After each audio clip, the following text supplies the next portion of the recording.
500,000 people facing catastrophic levels of acute food insecurity. What has happened in Gaza over the past 9 months is devastating.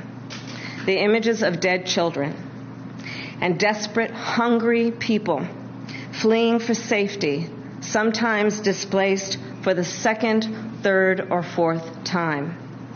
We cannot look away in the face of these tragedies.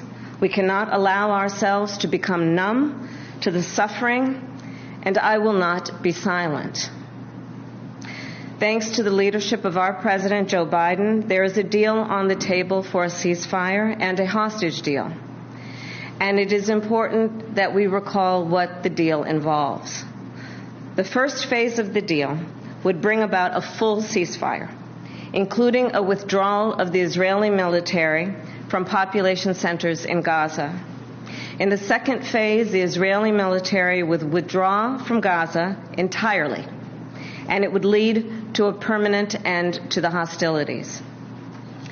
It is time for this war to end, and end in a way where Israel is secure, all the hostages are released, the suffering of Palestinians in Gaza ends, and the Palestinian people can exercise their right to freedom, dignity, and self-determination. There has been hopeful movement in the talks to secure an agreement on this deal. And as I just told Prime Minister Netanyahu, it is time to get this deal done. So to everyone who has been calling for a ceasefire, and to everyone who yearns for peace, I see you and I hear you. Let's get the deal done so we can get a ceasefire to end the war. Let's bring the hostages home, and let's provide much-needed relief to the Palestinian people. And ultimately, I remain committed to a path forward that can lead to a two-state solution.